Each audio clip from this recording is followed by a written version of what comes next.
Hello everyone, this is part 9 of What If Naruto Was Betrayed and Turns Evil, and I hope you guys enjoy this video and to like, to subscribe, to see more comment down below. Now let's start the intro. They call me a god. They call me a god. They call me a god. Konoha. Sasuke and Sakura were at the gates waiting for the rest of the people that would come with them to go meet with Sasori's spy. They had 4 days to get there, so time was on their side. Two figures appeared in front of the two ninjas, and seeing one of them made them both groan. "Not Sai," said Sakura as she put her hand on her overly sized forehead. "Hi, it isn't nice to see you two again," said the boy with a fake smile. "Sai, you're supposed to be friends with them, not make enemies with them," said the older man next to the pale boy. "Oh, it's too late for that. We are already enemies," said Sasuke as he looked at the boy with disinterest. Sasuke and Sakura never liked Sai. The boy was just weird, and even weird was pushing it. The boy was always smiling that painfully fake smile and thought he could manipulate people with it. Sakura and Sasuke have learned from their younger years to not to trust Sai at all, especially when he was smiling. Which was all the time. "Alright, I guess you all know each other, so I should introduce myself then. My name is Yamato, and I am the squad leader of this mission. We really don't have much time to socialize, so I shall get straight to the point," he said, gaining everyone's attention. "This mission is and requires us to capture the spy that is awaiting us at Teki Bridge. A fight will break out, since the spy will most likely try to defend himself, but we'll be ready. This is our best chance to get information on Naruto and also, the Akatsuki. But be warned, we must proceed with the mission with a cool mind and not go charging in. We don't know what backup the spy may have as well, so be wary of your surroundings as well. Now, we are all packed up, so let's move out," Yamato said, and with that the 4 ninjas jumped off to Teki Bridge. Wave, Anko, Gurren, and Isaribi stood in front of Naruto, who was sitting on his couch in his living room. "I have a mission for you 3 that I know that you'll enjoy," said Naruto as he looked at the 3 women. "What is it that you have in store for us, Naruto-sama?" asked Isaribi. "It's dealing with getting revenge on Orochimaru," he finished, and saw the evil smirks on the ladies' faces. "Please, go on," said Gurren. "There will be a meeting on Teki Bridge in the Hidden Grass Village. 4 days from now at noontime, a spy from the now-dead Akatsuki member, Sasori, shall be there. It is your job to go and capture the spy and bring him back here to Wave, no matter what the cost. Kill anybody that gets in your way, especially the Konoha ninja that shall be there," said Naruto with a smirk. "Ah, Naruto-sama, what about those 2 people that you told us about? The Uchiha and the pink-haired girl. You said that if we to ever meet them, to not kill them," said Gurren as she looked onto her leader. Naruto sat in silence as he thought about what Gurren said. Sakura was bound to be at the bridge, since she was the one who found out about the meeting in the first place. And wherever Sakura is, Sasuke won't be far behind.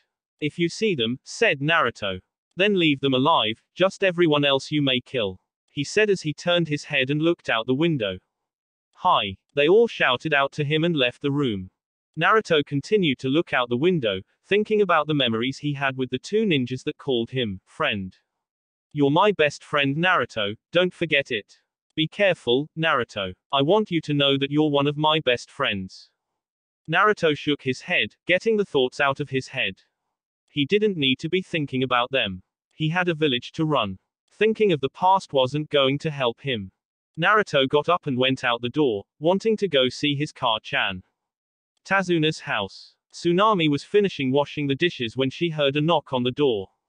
Ever since Naruto saved them from Gato, Tazuna's house really has prospered. They now lived in a 3-story mansion with all types of furniture. Naruto made sure that they were living well. Tsunami opened the door and her eyes widened and a large smile was formed on her face. "Naruto," she shouted out as she hugged the now much taller boy. "Hello, Car-chan," said Naruto as he returned the hug. Once they released, she led Naruto to the dinner table. "How have you been? You haven't been seeing your Car-chan like how you used to," she said as she started to cook something on the stove. "I've been well. Forgive me if I haven't been visiting like I should. Something has popped up and it must be handled," Nothing my ninja can't handle, though. He said. Well, that's good. You should take a break sometime. All that hard work must be tiresome. She said. I was thinking of taking a vacation, but I'll have to think about it more. Naruto said. There was a comfortable silence between the two as the only thing that could be heard was Tsunami's cooking on the stove. The silence was cut by a certain boy coming downstairs. Hey, Car-chan, whatcha cookin'? Inari then noticed Naruto and a overly large smile formed on his face. Oni-san. Inari shouted and jumped at Naruto, his tails catching the boy. Hello, Inari, said Naruto as a small smile came upon his face. How ya been? What have you been doing? Have you been training? Oh, can you train me like how you train the others? Please see, the boy eagerly said. Inari, calm down. Your older brother is trying to eat. Bother him some other time, said Tsunami as she put 3 cooked fish in front of Naruto, making his mouth water. Thank you, said Naruto as he devoured the food. He really did like coming here with Tsunami and Inari, it made him feel normal. Somebody knocked on the door again and Tsunami answered the door. Hey there, Tsunami-san, said Zabuza, scratching the back of his head. I was wondering if you would like to go out later tonight. He asked shyly. Zabuza has been crushing on the women for a while now, and it's only because of Haku that he's been able to even talk to the lady. Zabuza was never one to understand females for the life of him, so he had some serious tutoring from Haku to at least know something about the women. Sure thing, Zabuza-kun. I would love to, she said with a smile that made him blush. Good thing he had on his bandages that covered where the blush was. Yes, maybe we should go home, said Naruto as he and Inari appeared at the doorway, their arms crossed. Are you hitting on our Car-chan? Asked Inari as he glared up at the man. I need to go, said Zabuza as he shunshed away, like the coward he was. I shall deal with him later, said Naruto as he went back inside. Really, Car-chan? Him? You like him? You pick bad men, said the boy. Tsunami hit the boy upside the head, making him grab it in pain. Hush up boy and get back inside, said Tsunami. The Akatsuki members appeared on the ground of a cave-like place. Kisame held in his hands the Jinchuriki of the 4-tailed monkey, Roshi. Good job getting the Jinchuriki, Kisame, Itachi. I shall now summon the statue and start the extraction process, said a man with ringed eyes. He went through some hand signs and placed his hand on the ground. A giant poof was heard, and when the smoke cloud cleared, everyone was in shock at what they were seeing. The statue was filled with spray paint of different colors. The statue's nails were painted every color of the rainbow, there were dicks sprayed on each side of the statue's face, red spray paint was on the statue eyes, giving each eye a Sharingan, and finally, all of the fingers were bent back.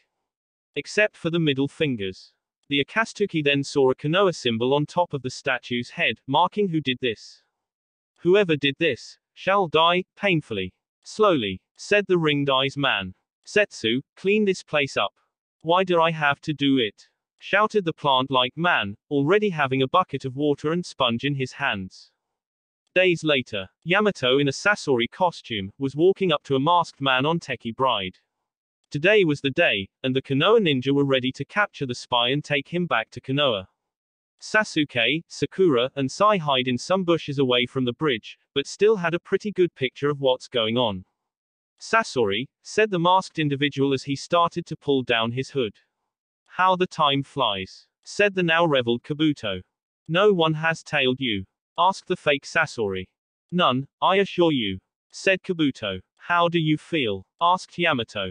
There remains some disorientation from when your jutsu dissolved and I started remembering who I really was. But it'll pass, explained Kabuto. I have many questions, said Yamato. There isn't much time, so please be quick. I've risked my life just coming here, said a worried Kabuto. Naruto Uzumaki Namikaze. Do you have any information on him? Asked Yamato. Kabuto looked at Sasori for a second before speaking. Naruto has been a rather large pain in Orochimaru-sama's side for a long time. He has been raiding his hideouts one by one, trying to kill my master. We have been moving from base to lower the chances of us being found by him, but that has only helped us little. Naruto's last attack was a good 2 months ago, but since then he has been quiet. Why has he been attacking you? Asked Yamato. To be honest with you, we have no idea. When we would ask him why, he would say, to pass the time away, but I think he believes that Orochimaru-sama may be a threat to him. Naruto has recruited a lot of people that were once under Orochimaru-sama, so maybe getting rid of Orochimaru-sama may make them believe that Naruto has saved them from Orochimaru-sama forever. Explained Kabuto. Kabuto turned his head as he sensed something behind him, but it was only a rabbit. Huh, that was surprising, said Kabuto as he adjusted his glass and then giving Sasori a serious look. Look, we are wasting too much time here. You know what I want, so hand it over, said Kabuto. Seems like I can't stall any longer, that means now is the time, shouted Yamato as he pulled out a kunai from his sleeve. Interesting conversation, said Orochimaru as he appeared behind Kabuto. Mind if I join? Asked Orochimaru as the snake around Kabuto began to constrict around Kabuto. Kabuto jumped away from Orochimaru, leaving his hood behind. If you haven't pulled out that kunai, Sasori-san, I wouldn't have gotten out that alive, said Kabuto. Orochimaru being here changes everything. I don't know if me and Kabuto can handle the man if we teamed up, unless, thought Yamato, but couldn't as there was a large crash on the opposite side of the bridge. What's going on? Asked Kabuto. The trio saw the dust cloud clear, and what came from it made everyone's eyes widen. Guren-san, said Orochimaru. Guren was standing on the side of the bridge with her hands on her hips, looking at the man with a smirk. Behind her were Sasuke, Sakura, and Sai trapped in a crystal barrier. Oh, hello, Orochimaru team, shouted Guren. How have you been since you left me for dead? She asked. Guren, you have sealed your fate by letting me see you again. You shall die today, understood? Said Orochimaru as he sent a humongous amount of ki towards Guren. Please, I don't fear you anymore, Orochimaru team, said the woman as she pushed off the ki that was coming from Orochimaru.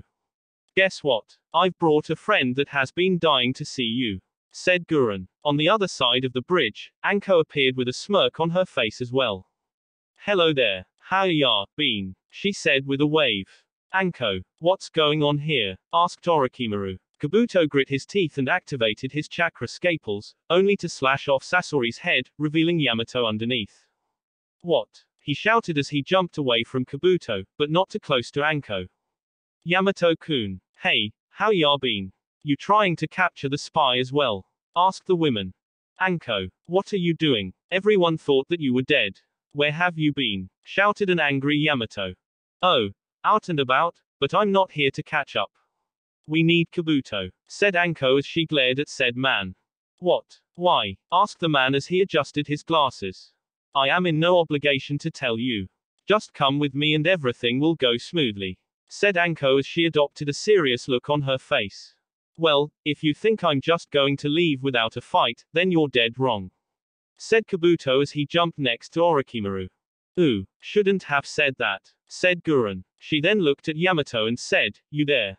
Go over to Anko's side or your precious little kids die, she shouted as she made a crack on the crystal holding the younger ninja captive. He could have sworn he heard Sakura make a whimper inside her crystal. Damn it. Fine, I'm going, said Yamato as he walked over to Anko's side of the bridge, his feet touching the ground beneath him. Good. Now let's get this party started, shouted Anko and Guren as they placed explosive tags on both sides of the bridge.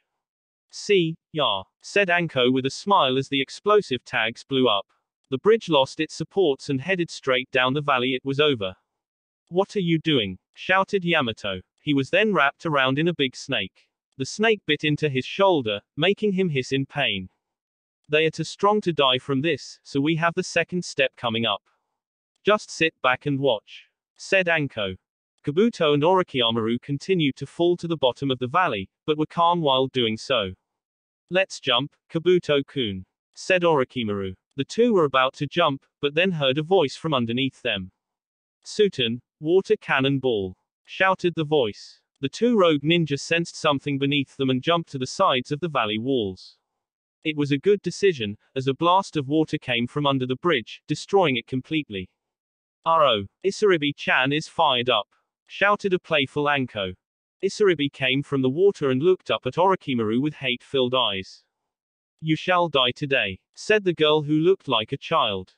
Ah, Isaribi-chan came as well. This shall be fun, said Orochimaru as he started running up the walls. Flying water needles. She shouted and a mass of water needles shot towards Orochimaru. So she's mainly focused on me, thought Orochimaru, which was true. Isaribi's hate-filled eyes were only focused on the snake Sannin. She forgot all about Kabuto. I guess we'll handle Kabuto, said Anko as she jumped on the other side of the valley, next to Gurren. We should stay out of Isaribi-chan's way. She is stronger than us, so she can handle herself against Orochimaru, said Gurren. TCH, I can't believe that she is stronger than us. I mean, she looks so young, shouted Anko. You do know that she is 18, said Gurren, shocking Anko. I never knew that. Damn, she really is full of surprises, shouted Anko. She suddenly grabbed a kunai and blocked Kabuto's attempt to slash at her. Bad move, little boy, said Gurren as she appeared next to him. Shoten, Jade Crystal Blade. She shouted and a pink sword made from crystals was formed in her hand, and slashed at the Mednin. Kabuto jumped back and went through some hand signs of his own. Suten, Water Bullet. He shouted and sent a big water mass towards the two females. The two jumped away as the attack exploded at the previous positions. Kabuto then jumped next to the crystals Sasuke, Sai, and Sakura were in. Coat yourselves in chakra before I break you out, he said. He waited a while and saw a blue hue coming from their bodies, before smashing them and breaking the Konoha ninja out. Finally, shouted Sakura as she regained her footing on the ground. It was an uncomfortable position, said Sasuke. Sai just kept that fake smile he usually had on. You three, pay attention, said Kabuto, getting them to look at him. We may be enemies, but for now we are allies. Those two are strong, I can tell. The only chance of us getting out of this alive is if we work together, said Kabuto. Yeah, go ahead and work together. We'll kill all of ya, shouted Anko. Remember, we can't kill the Uchiha and the pink-haired girl, said Gurren. And why is that? Said Sakura, hearing what the older women said. Don't worry about it, said Gurren as she charged forwards, Anko not far behind. With Orochimaru and Isaribi. Where are you, Orochimaru? Shouted Isaribi as she looked around the area. Orochimaru appeared behind her with snakes coming from her sleeve. She sent her chakra through her kunai and slashed at all of the snakes coming her way. She threw the kunai at Orochimaru, making him dodge out the way, but she was ready for him. Suten, Rising Water Spike. She shouted and slammed her foot on the ground. Water came shooting forward towards Orochimaru. He jumped over the attack and went to punch Isaribi. Isaribi blocked the punch and coated her hands with water. She went in for a palm strike to his face, but Orochimaru moved his face to the side, dodging the attack. He wasn't ready for the water around Isaribi's arm to shoot forward at incredible speed and cut his cheek. Orochimaru jumped back, not wanting to peruse her in taijutsu. Her control over water was deadly, something even he couldn't follow at such short distances. You really have gotten stronger, Isaribi-chan. Do you mind telling me how? He asked. I do mind, so just shut up and die, she shouted at him. Orochimaru smirked before hacking up snakes from his mouth. Suddenly, a mass of snakes came heading towards Isaribi. Isaribi went through some hand signs and focused in on all of the snakes. Suten, Flying Water Needles. She shouted and sent needles to all of the snakes headed her way. The needles pierced through all of them, making them puff away. When they were all gone, Isaribi noticed that Orochimaru was gone as well. Knowing that snake, she said and looked down at the ground. True enough, a long sword erupted from the ground, trying to pierce at Isaribi. She moved to the side, dodging the attack, and went through some hand signs. Suten, Hard Water Spike. She shouted and a drill of water surrounded her right hand and she charged forwards at the spot the sword was coming from the ground. The rest of Orochimaru's body came from the ground, but he wasn't ready for a drill of water going through his midsection. Ack, he said and jumped back. He looked down at the wounded to see it was really deep. Blood was pouring from the wound and he had to do something about it. Orochimaru's mouth opened up wide and hands came from the side of his mouth. Another Orochimaru appeared from the mouth, smirking down at Isaribi. You really have surprised me, Isaribi-chan, said Orochimaru as he stepped out of his old skin. I really do wish to play more, but I must go, he said and dashed off in the trees. Oh no you don't, she shouted and chased after him. Other side of the valley. Anko smirked as she dodged another attempt from Kabuto to strike her with his scalpels. He kicked underneath his chin, and sent a snake from her legs to follow him in the air. Kabuto couldn't dodge the attack in midair and the python wrapped around him and bit him on his shoulder. Damn, he said and tried to get free, but the python started to constrict around his waist. Not so tough now, huh? Said Anko. She then focused on Sakura that ran up to her. Take this. Sakura shouted, as she ran up to Anko with her fist cocked back. Anko smirked and waited for Sakura to come to her. When she was close enough, Anko got close to Sakura and used her palm to push slightly against the side of Sakura's fist, changing its direction. Sakura followed the punch down into the ground, crashing hard. Damn it. How are they fighting like this? Said Sakura as she got back up. Sasuke wasn't handling his opponent any better. It was like she had a counter-attack to every attack he sent to her. When he tried to place a genjutsu on her with his Sharingan, she would make a crystal mirror in front of her eyes, making him see his own Sharingan and making his eyes hurt. These people really were able to adapt to any situation. Gurren was having a little bit of trouble on her end. The Uchiha really knew how to fight and she had to take the fight seriously a little bit. Were you trained by Naruto? Asked Sasuke as he parried Gurren's crystal sword with his lightning swords. How do you know Naruto-sama's? Shouted Gurren angrily. Both jumped back and Sasuke gave Gurren a Sharingan-enhanced glare. Me and Sakura were his first students. He said. Really now, is that why he said that we couldn't kill you too? Said Gurren, shocking both Sasuke and Sakura, hearing the conversation. Wait, he said that. Said Sakura as she got up from the ground. Yeah, why did he say that about you too? Asked Anko as she watched Sakura get up from the ground and walk over to Sasuke. It's because he is hesitate to kill us. Even though he doesn't talk about us, we were Naruto's first friends. Said Sasuke. Is that why he told us not to kill you too? He actually has feelings for people in Konoha. That doesn't sound like Naruto-sama at all, said Gurren as she put her hand on her chin. Well, if we can't kill him, then there is no point in fighting anymore. Said Anko as he snakes retreated back to her. You are to leave now and let us handle Orochimaru and Kabuto. If you continue to fight then we'll kill your other two teammates. Said Anko. Sakura growled at the agreement that they had to agree to, but then noticed a certain pale-skinned boy wasn't there. Hey, where is Sai? She asked. Deep in the forest. Sai stood in front of Orochimaru, reaching into his backpack and getting out a letter.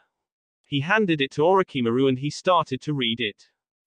Danzo, you old prick. Orochimaru said with a smirk as he read what the letter contained. He looked at Sai with a smirk and said, You child, are coming with me. He said. You two are not going anywhere. Shouted Isaribi as she jumped down from the trees and landed on the ground. She then charged at Sai and slashed at him with a kunai, cutting his shoulder along with his backpack straps. His scrolls and book fell out as the backpack was still open. Isaribi-chan, wait. Shouted Anko as she and Gurren appeared next to Isaribi. The mission is over. We have what we need. She said and showed an unconscious Kabuto slung over her shoulder. Fine. She said. What do you plan on doing with my loyal subject? Said Orochimaru as he glared at the women. Oh, nothing too bad. Said Anko with a naughty smirk on her face, lying through her teeth. You don't have the strength to fight us all, Orochimaru. Even with the help of that boy there, you both will still lose. So just go on about your business. I'm sure we'll run into each other soon. Said Gurren as she glared at the Sannin. Orochimaru hissed in disappointment. He knew that his chakra levels were low, and facing 3 Kaneki that easily captured Kabuto was a no-no. He had to leave Kabuto, no matter how much he didn't want to. Fine. Sai, let us go, he said and the two jumped off in the trees. When the two men were long gone, Isaribi looked at Gurren with a smile on her face. You were lying the whole time, weren't you? She said. Gurren's smirk on her face continued to grow until it formed into the largest smile she could ever make. Of course I was. The man is weak right now, killing him now is the best option. He won't expect us to attack him now, so a best option is to get rid of a future pain in our sides. Said Gurren. Then let's get to it. Shouted Anko and they all jumped off into the trees, following Orochimaru and Sai. Hours later, Sakura just got done healing Yamato, and Yamato just got information of the clone that he secretly made before the battle of the position of Orochimaru and Sai. Sasuke, though, was leaning on the tree, thinking about the battle and what they learned. Naruto told them not to kill me and Sakura, so that means that the fox isn't closing him in like how she used to. We could probably try again at convincing him to not destroy Konoha, but I don't think that would work, he thought. His thoughts then moved to battle he had with Gurren. That woman had me in a corner. Her kenjutsu is way better than mine, and I could tell she wasn't taking me as serious as I was to her. Naruto's training must have been a result to that, but we have information that he has been training other people to their highest potential. If there are people strong or even stronger than her that Naruto has, then Konoha might not be able to defend itself when he attacks.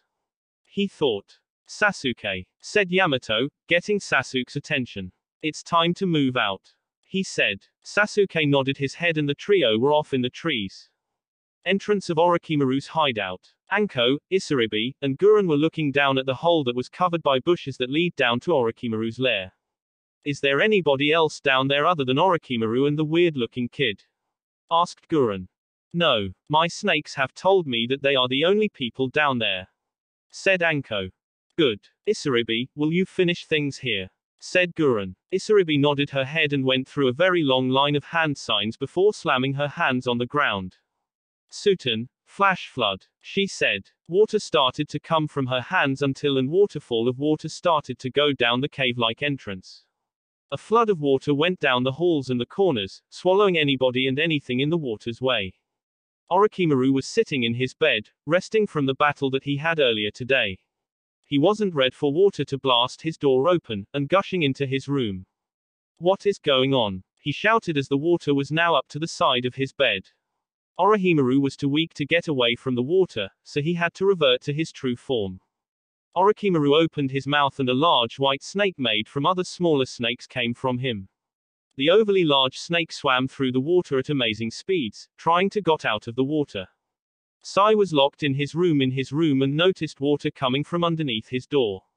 He quickly put explosive tags on the ceiling and detonated them all, the ceiling falling in on itself and showing the outside light.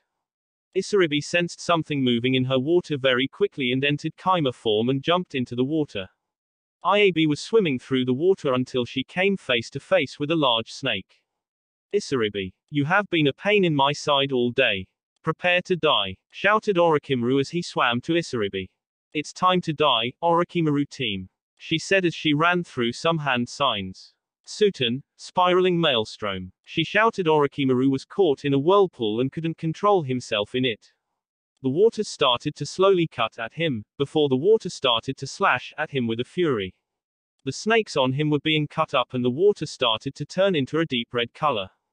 No, I can't die here, shouted Orochimaru. I have to discover the secrets of nature. Find them in hell, she said and sent a wave of water in the whirlpool, cutting Orochimaru in half. Finally, it is done, said Isaribi as she swam back to the surface. Wave. Naruto and Kurama were laying in bed, enjoying being near each other. There wasn't anything in the world that could mess up this peaceful time. Naruto then suddenly jerked out of the bed and started to cough, surprising Kurama. Naruto, what's wrong? She shouted. Red chakra started to form around him without his control and he continued to cough, not being able to talk back to Kurama at all. Kurama, though, noticed how the chakra surrounded Naruto and knew what was happening. Naruto, listen to me. Nothing bad is happening. Your body is now ready to become a full demon. The time is now. Look into my eyes and calm down. You have nothing to fear. Naruto did what she said, but was still coughing up a storm. The door busted open and Sugetsu, Zabuza, and Haku came running through.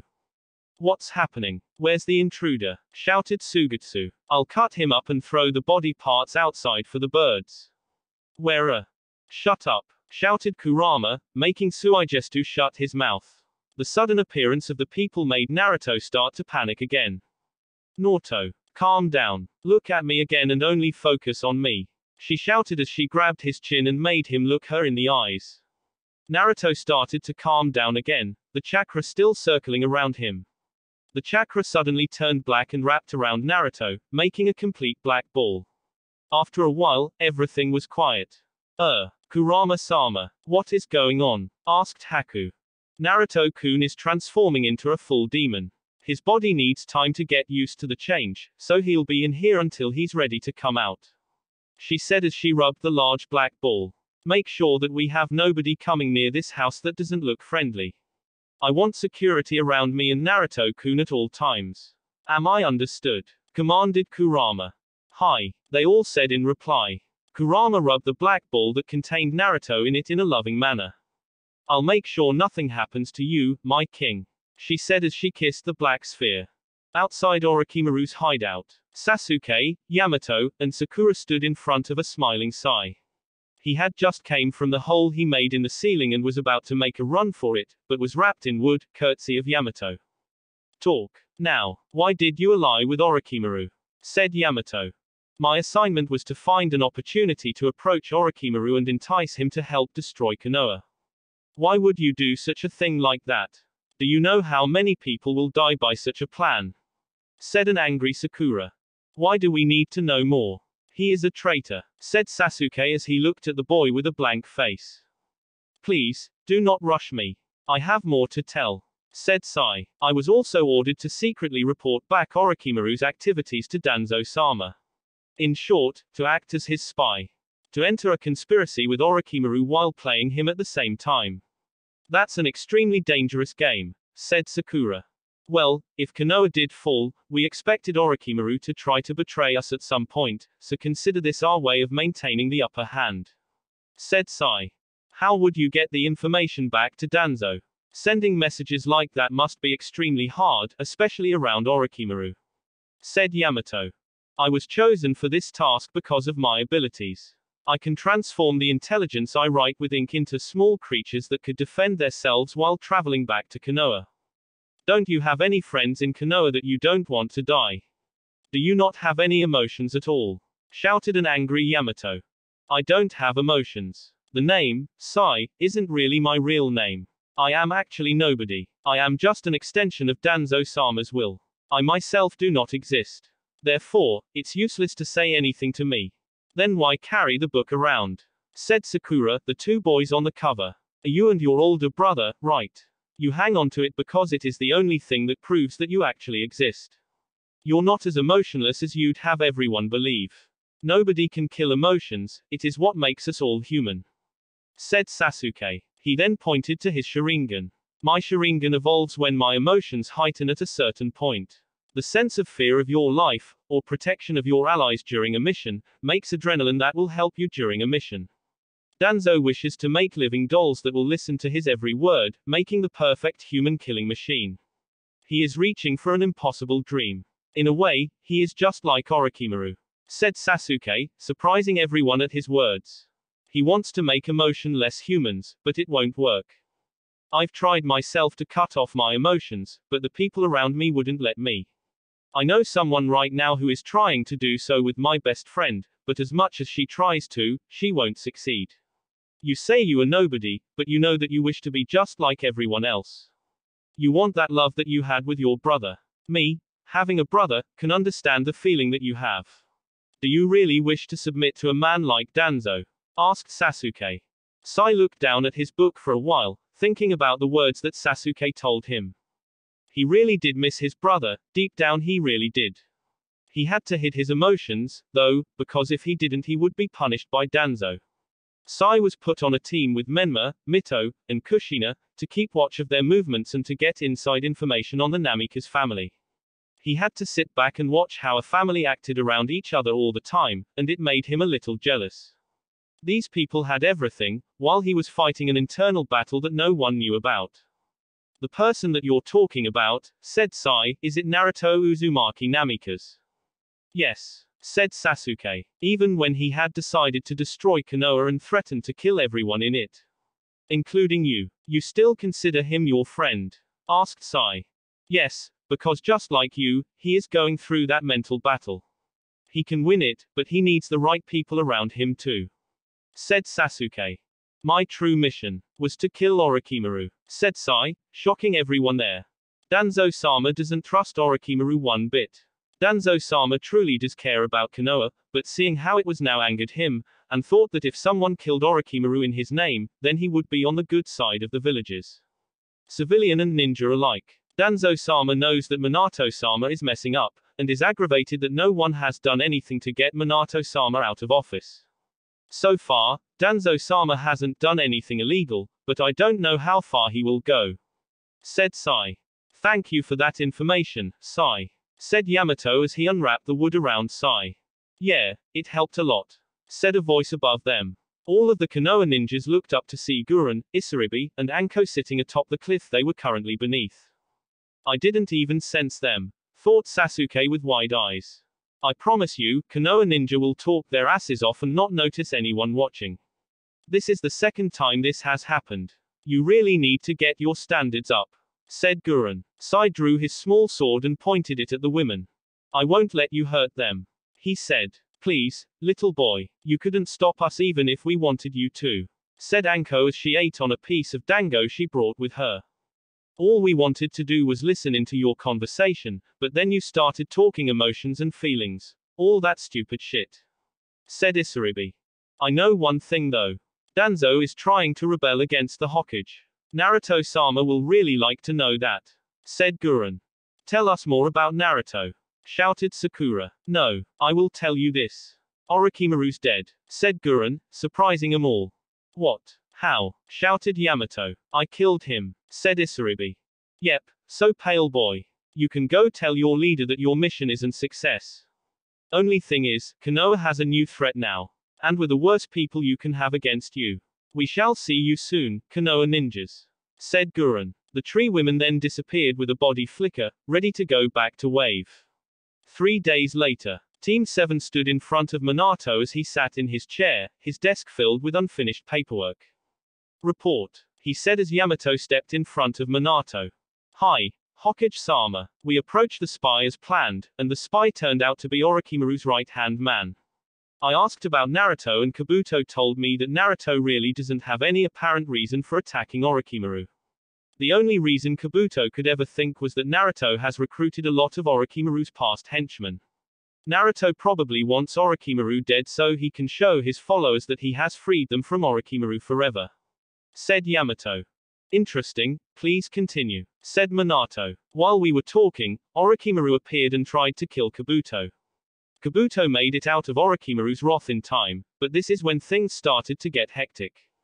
2 Kunokas appeared on either side of the bridge, one of them being Gurren of the Shoten, and the other is our on Anko Matarashi, said Yamato. What? Shouted Minato as he slammed his hand on his desk. He thought that Anko died in that massacre that happened outside the village. He never thought that she went rogue. Yes, it appears that she has a very large hostility against Konoha, most likely because of the treatment she received here, said Yamato. Anyway, Gurren captured Sai, Sasuke, and Sakura in a crystal prison, rendering them unable to battle. Gurren threatened me to get off the bridge or she would kill these 3, which I regretfully did. When I made it to Anko's side of the bridge, she sent a snake at me that wrapped me up and bit me on my shoulder. Sakura is the only reason I am still alive right now. The 2 Kunoki blew the bridge of its support, and the bridge fell down to the bottom of the canyon. But then another Kunoki appeared and destroyed the bridge with her amazing abilities of controlling water to a masterful extent. The girl was named Isaribi, I believe, and she took on Orochimaru alone, said Yamato. Alone? Nobody could do such a thing, said Minato. But she did, Hokage-sama. She actually had Orochimaru on the run for most of the battle that I saw. The other 2 Kunoki were the battling Kabuto. Kabuto, surprisingly, freed these 3 from their captivity and attacked together, but it was for no good. The 3 Kunoki defeated all of us, and took Kabuto for themselves, said Yamato. So the mission was a failure, said Minato as he lumped back in his chair and took a deep breath. He really need him to have taken Kabuto in. It really would have been a weight off his shoulders. There is more, Hokage-sama, and I'll need Sai to explain the rest, said Yamato as Sai stepped up. Minato raised an eyebrow at this. What could this boy tell him that Yamato couldn't? Before I start, I want to say that I am sorry, Hokage-sama. Because of my actions, I may have made the mission end in a disaster, he said. What do you mean? said Minato as he gained a serious look. I was ordered by my master, Danzo-sama, to go by myself and kill Orochimaru. I went off by myself with Orochimaru, putting up the facade that I was on Orochimaru's side, tricking Orochimaru himself as well as my allies. I trick Orochimaru by giving him a letter wrote by Danzo-sama that said that Danzo-sama would team up with Orochimaru to destroy Konoha. What? Shouted Minato again. I can't have this. I shall have him arrested immediately. Please listen, Hokage-sama, before you make a decision, said Sai. Danzo-sama said this so he could appease to Orochimaru. He knew that the only way to get near Orochimaru was give him something he wants, so he formed a fake alliance. Danzo-sama really is faithful and loyal to Konoha, explained Sai. I was waiting for the right time to kill the weakened Orochimaru, but everything went wrong when the hideout was flooded by water. It was one of the Kaneki that defeated us earlier. I escaped, but didn't know of the condition of Orochimaru. We were later cornered by the Kaneki and they told us that they successfully killed Orochimaru, also helping me succeed in my mission, said Sai. So in a way, they actually did us a favor, but then stole the only information source that we were close to, said Minato with a sigh. Yes sir, said Sai. Alright, is there anything else that happened?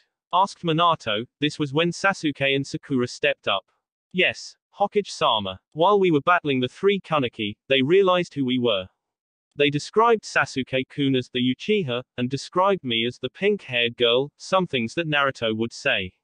They told us that they weren't able to kill us because Naruto said so. It seems that Naruto has some attachment to me and Sasuke-kun, she said. Minato looked at the two Chunins in front of him, standing up. If this is true, then you two are the only weapons we have against Naruto. He won't kill you, so if we have any mission that deals with Naruto or Wave, you two are to go. Understood, he said. Hi, they both said. Good. I'll tell you if I need you anytime soon, he said as he dismissed Team 7. Time skip a week later. Anko, Isaribi, and Gurren came back to Wave in 3 days with Kabuto tied up in rope, ready to be interrogated. They were congratulated by Kurama at their hard work, and the killing of Orochimaru was just great. Kurama really was happy by how the mission success rate exceeded her own thoughts on how the mission would end. Talking about Kurama, she has kept up with the black sphere that held Naruto. Pakura and Fuka were the main bodyguards that stayed with Kurama at all times. Kurama cleaned the black sphere every day, wiping it down with a wet towel every morning and every night before she went to sleep. She let the sphere on top of the bed as well, knowing that Naruto wouldn't like sleeping on the floor. Kurama was currently in the backyard, sitting in a yard chair, with the sphere beside her in its own chair. Pakura and Fuka were seen behind Kurama, looking out for any danger that could be headed their way. Suddenly, black smoke started to emit from the sphere. Kurama's eyes widened when she saw this, knowing what was about to happen. What's going on, Kurama-sama? Asked Pakura. He's coming out, she whispered. He's about to come out. Sure enough, the black smoke continued to emit from the sphere in larger portions. The temperature around the area began to increase steadily, as red cracks formed on the sphere. More and more appeared on the sphere until the entire sphere was now a light red color. The sphere started to glow until an explosion occurred, smoking going everywhere. When the smoke faded, it revealed Naruto's figure. His tails increased a foot in length, now 9 feet long, his hair was more wilder than before, and some of the tips of his hair now a deep red. Naruto's eyes were different also. Where there was once white, was now a black. His eyes were now an even deeper crimson, and he still had the same slit in his eyes. He was now 6 feet 2 and looked even more menacing look to his face. Ah, I feel so good, he said as he looked up at the sky and felt the sunlight against him. Naruto-kun, said Kurama from behind him. Naruto slowly turned around and looked at Kurama with a smirk on his face. Like the new look, he said. She smiled and ran up to him, wrapping her arms around his waist. I'm glad you're back, she mumbled as her face was mushed against his chest. Glad to be back, he said as he wrapped his arms around his lover. Pakura and Fuka looked onto the sight with small smiles on their faces. They really were a good couple. Kurama got up on her tippy toes and whispered in Naruto's ear, you know what happens next, him. She said seductively, rubbing on Naruto's chest. Yes, I know, but I must postpone that for a while, said Naruto as he looked down at Kurama's sad face. Whyyyyyy. She complained. I have to talk to the others. That, and I'm about to get some blood on my claws. He said with an evil smirk that made Kurama shiver. I'll get them now, she said. An hour later, all of the Wave Ninja stood in front of their leader, since he did call them for a special meeting. Before I start, Gurren, said Naruto, gaining her attention, how did your mission that I assigned you go? He asked. It went well, Naruto-sama. We have the spy, Kabuto Yakushi, in our dungeon right now. We also killed Orochimaru, knowing that you wanted him gone for a while now. She said with a smirk. Good work. You three handle the mission well. I'll get more information about it later. He said as he then turned to everyone that was in front of him. Everyone here knows my goal of destroying Konoha. He started. You all may have places where you felt that you were discriminated for no reason and wished for change. Maybe you wish for the same revenge I have for my village. Well, today, I'm going to show you what it's going to look like. He said, confusing the people there. Ah, Naruto-sama, said Kin, are you about to destroy Konoha now? She asked. No, but I am going to give them a scare. I'm going to give everyone a scare. Something that the world won't forget. He said. He then started to rise from the ground, and everyone was surprised when they were also lifted off the ground. Where are we going, Naruto-sama? Asked Yakumo. You'll see, he said, and they all shot off in the air in very fast speeds. 30 minutes later, the group of ninjas finally landed on land and started to walk through a forest. Why does it feel like I've been here? Said Kidomaru as he looked around. Kurama walked up to Naruto, trying to talk to him. Naruto-kun, what are we doing here? Where are we? She asked. I'm relieving some of the stress that I have built up right now. Stress, and bloodlust, he said with a smile that kinda scared Kurama. The group exited the forest and came upon village gates. Naruto got out his scyther and approached the village. This is Otogaku, said Dosu. But what are we doing here? Asked Karen. They all looked forward to Naruto unsealing his side and then got what was going on. Naruto-sama, are you about to raid the Sound Village? Asked Jugo. Naruto stopped in front of the gates, and turned around to the group with an evil smile. You can join in whenever you want, he said, and jumped over the gates. Inside Oto, the hidden Sound Village was going through some tough days. Ever since Orochimaru died a week ago, the order of the village was chaotic. People were running ramp right and left, and the safety of the village would lessen every day. Suddenly, everyone froze as they felt a presence that scared them all. Their very hearts stopped beating as the ki in the air was immeasurable. Naruto jumped over the walls and started to walk down the street, looking at the people who were looking at him in fear. People of Otogaku, I am here, to bring you your death, he said, and he jumped at the people of Oto. The Wave Ninja jumped on top of the wall to see what was going on, and what they saw scared them all. Naruto was cutting through people left and right. Buildings were on fire, and some of the people trapped inside were burnt alive. Naruto's side showed no mercy as it slashed through its victims. People were torn in half, heads cut off, or were turned into shreds as Naruto's wind jutsu slashed at their bodies. Ha. I'll kill you all. There's nowhere to hide. He shouted as he killed a family by cutting them to death with his claws. I'll follow you all until my bloodlust relived. Everyone dies. He shouted as his crimson eyes blazed a crimson color. He continued his onslaught with a sick glee in his eyes. Fire was burning everywhere, and open bodies with their blood were flooding the streets. It really looked like a scene from hell. The Wave Ninja looked on at the onslaught, not believing what they were seeing. This isn't right, said Kin. I don't know what's going on. I've never seen Naruto-sama like this, said Isaribi. I've never seen Naruto-sama like this, said Fuka. And they called me a demon, said Zabuza. Kurama was looking at the sight of the burning hell in front of her. All of Naruto's life, she had trained him to be a killing machine. A demon that was fit to be with her. Somebody that would listen to everything that she said. She had some trouble trying to corrupt Naruto, but when she did it, it was one of the best things that ever happened to her. She finally had someone to love her, and that loved her back. Not for her looks, but how she truly was inside. Naruto and her got along really well, and always had the same opinion on different things. If people would see them in public, they would say that the two were born for each other. Kurama had made her perfect mate, and everything was great. She finally had someone to live with forever, and she was truly happy during the years she was in Wave with Naruto and the others. But she forgot what else she has done to Naruto. She made him insane, mad, crazy, any adjective that meant fucked up in the head. Naruto was made to love Kurama and kill. She just hasn't seen him kill people in a while. This isn't what I wanted, she said, getting everyone's attention. Quote, comma, dot. I didn't want this isn't Naruto-kun, she said. A child was running away from the murderous Naruto. She saw the wave ninja on the wall and shouted out to them. Please, help me. My ma and pa is dead. That man killed them. Please, she was cut off as Naruto's tail slammed down on her body, crushing and killing her from the force of the blow. Blood splattered everywhere. Some of the blood landed on Kurama's face, dribbling down her cheek. Naruto jumped in front of Kurama with a smirk. He was covered in the village's blood, and the smirk he held on his face was one of pure evil. Like the show, he said to Kurama. Kurama looked up at Naruto with wide eyes, her body shaking in fear of Naruto being close to her. Naruto then leaned down, not noticing Kurama's shaking increasing, and kissed her cheek.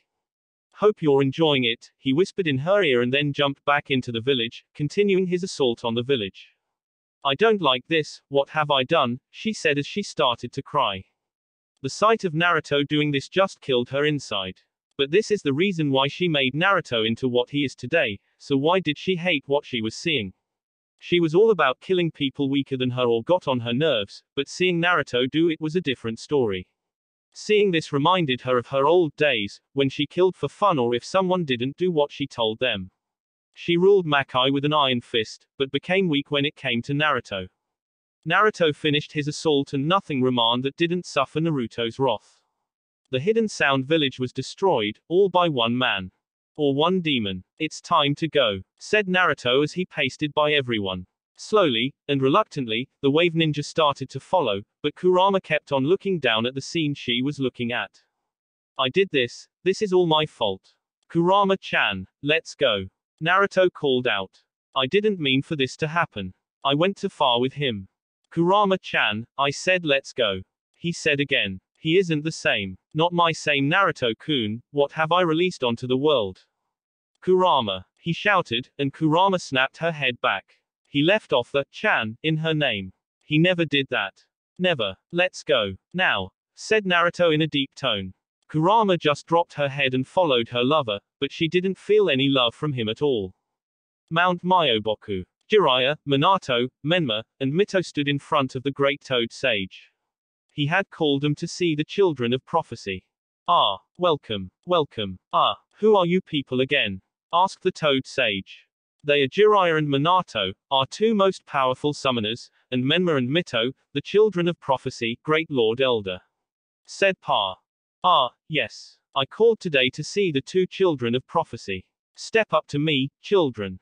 Said the Toad Sage. The two stepped in front of the Toad Sage, wondering what he was going to say.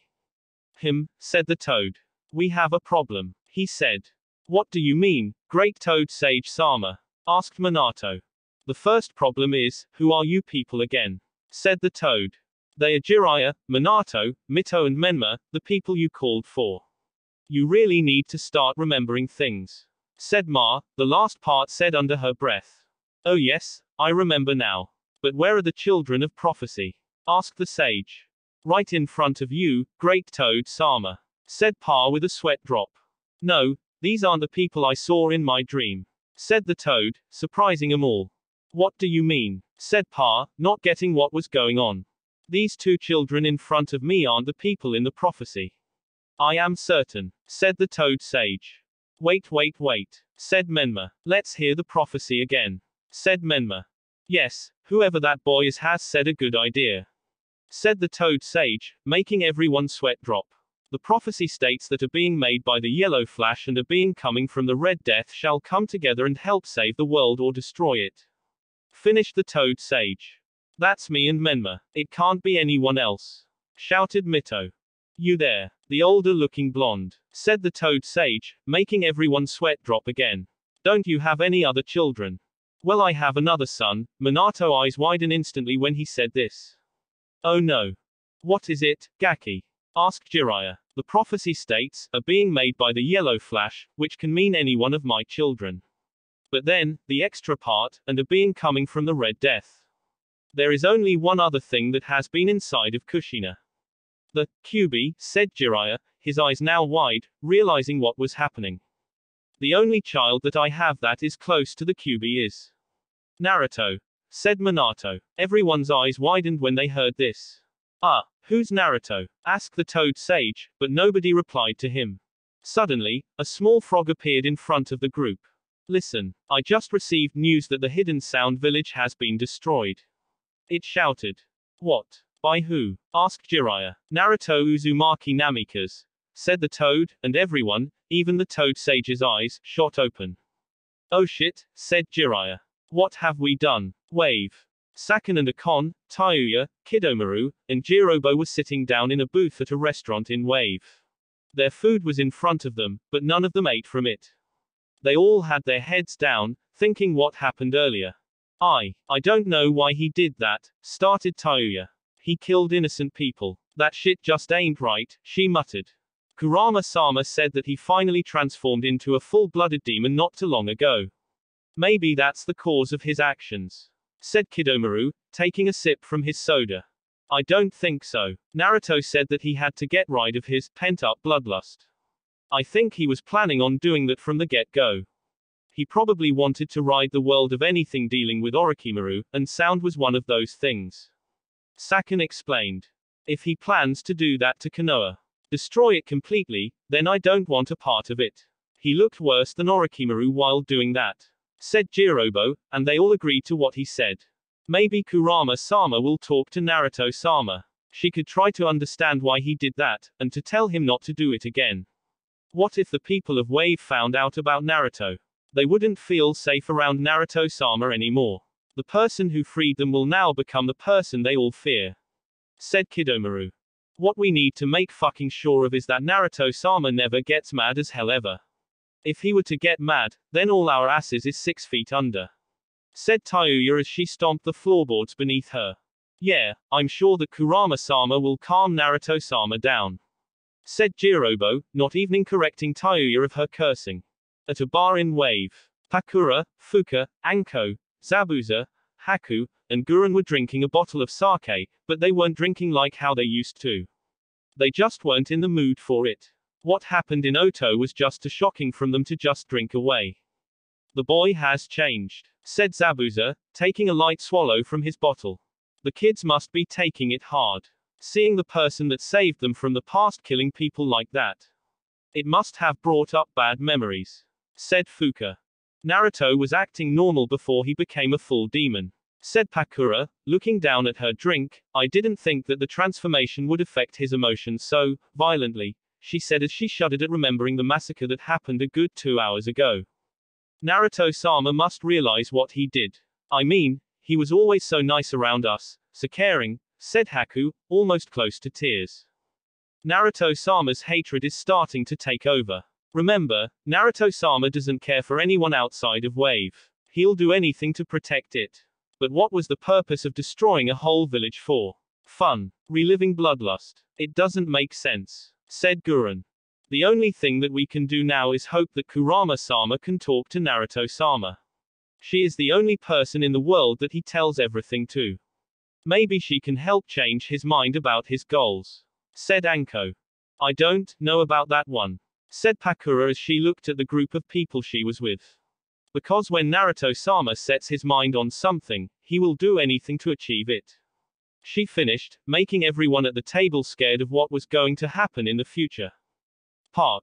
The moon was out and a group of ninjas were bathing in its light. Dosu was laying down on a patch of grass, Zaku was laying down in Kin's lap, Karen and Sugetsu were next to Dosu, and Jugo were in between Yakumo and Fu. What happened tonight? Asked Dosu to everyone there. I don't know, said Karen, looking up at the moon. I'll tell you what happened. We're losing Naruto-sama, shouted Fu, tears coming down her eyes. Did you see him at all? He smiled when he killed that little girl. That isn't the Naruto-sama that I know, she said as she buried her face into her hands. How could he do such a thing? Most of us have lived in Otogakure in some point in our lives. We know people there, but he killed them anyway, said Kin, holding Zaku's head in her arms. I wasn't ready for what he did. If I would have known that he was going to destroy Oto, I would have tried to stop him, said Zaku. He would have killed you, said Sugetsu. I wouldn't have cared, shouted Zaku, getting up from his comfortable position on his girlfriend. Naruto-sama did something that was personal to most of us here. Even though we all had some bad memories in Oto, it was the start of it all. The start of this, he shouted, waving his hands to the group. How could he do something like this? Who could? I would, said Yakumo, gaining everyone's attention. What do you mean, Yakumo-chan? Asked Jugo. I hate Konoha just like Naruto-sama, but he probably hates it more than I do. My goal in life was to also destroy Konoha because of what happened to me there. Me and Ido, my demon inside me, have made so many plans at destroying Konoha, but after seeing what happened today, I don't think that destruction is the right path to take. She finished. You are correct, Yakumo-chan, said Ido from her head. I was a fool to encourage you to destroy Konoha. The thing that you should do is to show them that you're better than them and to make a name for yourself in Wave. We'll have to leave it up to Kurama-sama, said Jugo, looking up at the moon. She is the only person that has a deep connection with Naruto-sama. I just pray to whatever god looking down at us that it goes well, he said, everyone nodding their heads at what the older boy said. At Kurama and Naruto's mansion, Kurama walked inside the master bedroom to see Naruto on the bed, smiling to himself. Ah, Kurama-chan, he said as he smiled at her. Aren't you glad at what I did today? Kurama just looked at Naruto, before getting on her side of the bed, looking down at her hands. Naruto-kun, do you hate me? She asked, surprising the boy. No, I would never do such a thing. You are one of the few people that I would say that I love. The only other people I have like that are Ka-chan and Inari-san, he said to her. What about the others? The ninja that you made strong as they could be. The ninja that you gave a home to and made him happy, she asked as she looked at him. You told me to not trust anyone. I do not trust them. I don't love them. Granted, I have some type of positive feelings for them, but I don't trust them, he said. Isn't that what you wanted? He asked her. Naruto-kun, she said, not even answering his question. How did you feel when you killed all of those people? Alive, he answered in one word. Kurama's eyes widened when she heard this. I felt like I was getting closer to my goal. I did it to prove to you that I won't show any hesitation when we head to Konoha and destroy it, he said with a smile. He then frowned and asked Kurama, did I do something wrong? Was it not enough? No, it's nothing like that, she said with a sad smile. It's just that I don't want you to lose yourself in your hatred. I once went crazy with hatred, and I took it out on my loyal subjects in Makai. They feared me, but after a while I realized what I was doing and I asked forgiveness to my own people. I knew that I was doing something bad, but it just felt so good at the time that I didn't care who suffered at the cost of my wrath. I don't want you to end up like I did so long ago, she said.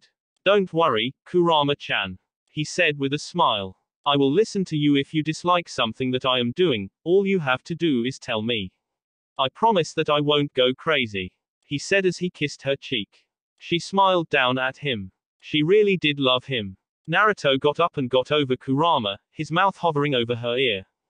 You know, we never did get to celebrate me becoming a full demon, he said in her ear. He blew in it, making her shudder. Yeah, you are right, she said with a smirk as she started to rub his chest. Lemon. Naruto trailed down to Kurama's mouth and the two shared a long kiss together.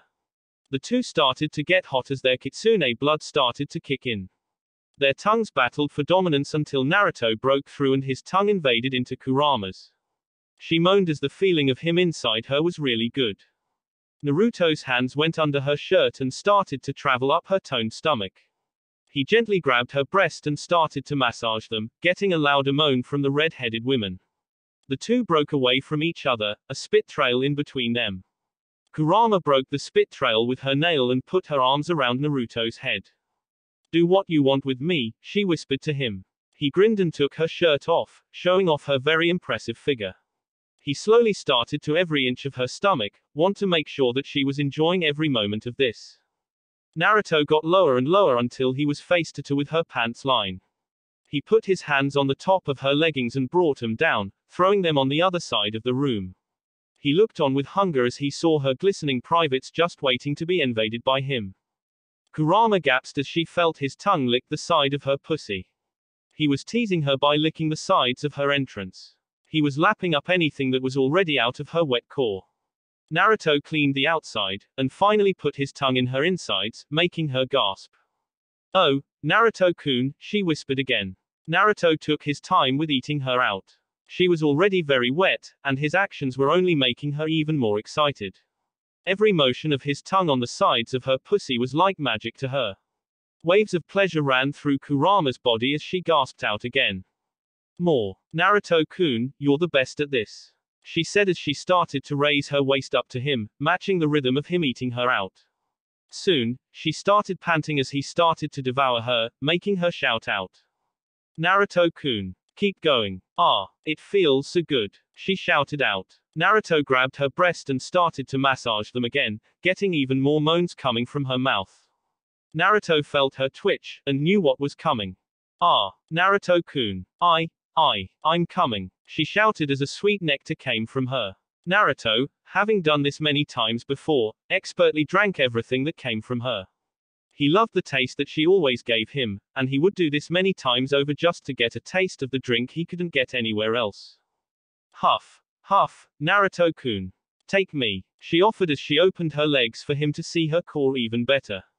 The pink color that her pussy was and the shape could put any man in a trance from just staring too long.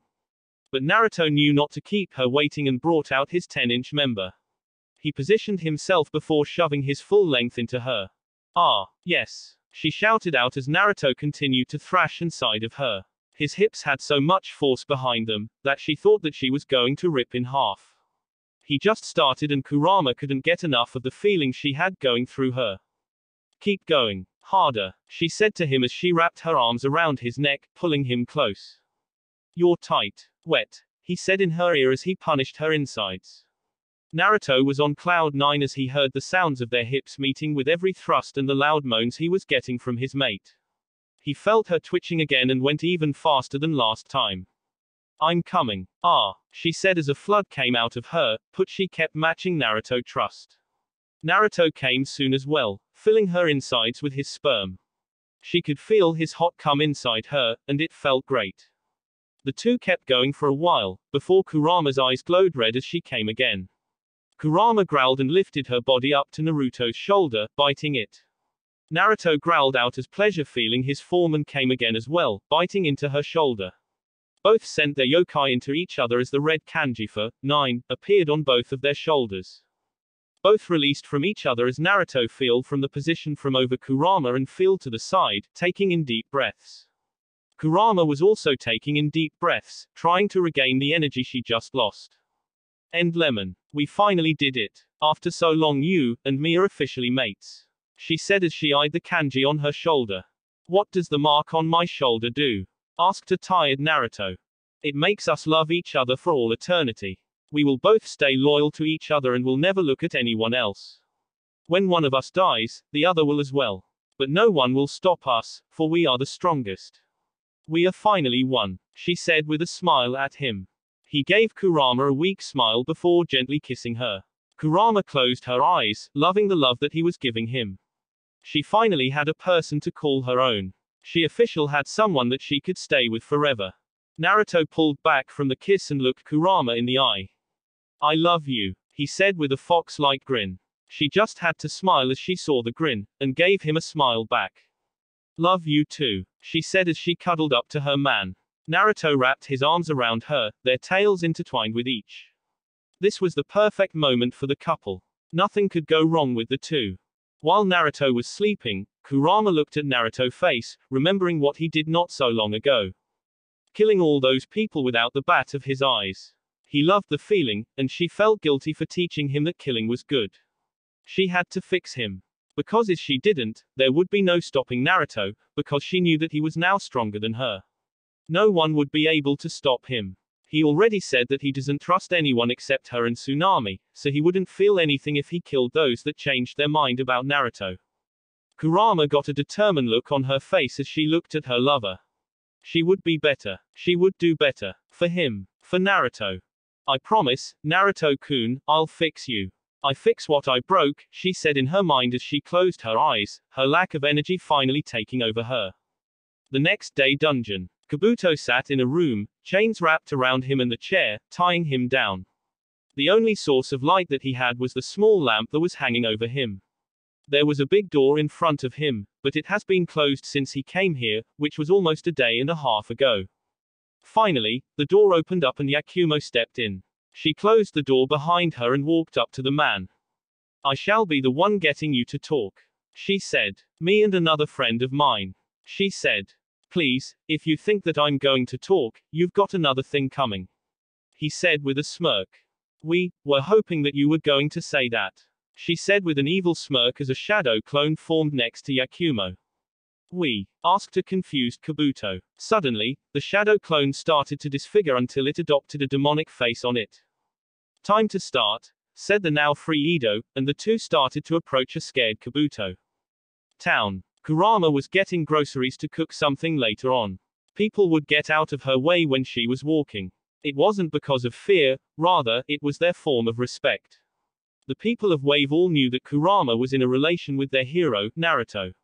Naruto made sure to tell the people that if they even looked at Kurama funny that he would handle them himself. Kurama walked out a store and saw Fu waiting for her outside, her arms crossed. Fu-chan. What's wrong? She asked. Kurama, said Fu, and Kurama knew that she wasn't talking to Fu, but her younger sister, Chome, the seven-tailed beetle. Ah, Chome-chan, how have you been? Asked Kurama with a smile, but received a frown in return. What? Asked Kurama. Come with me, said the Biju. Chome led Kurama out of the village and into the misty forest.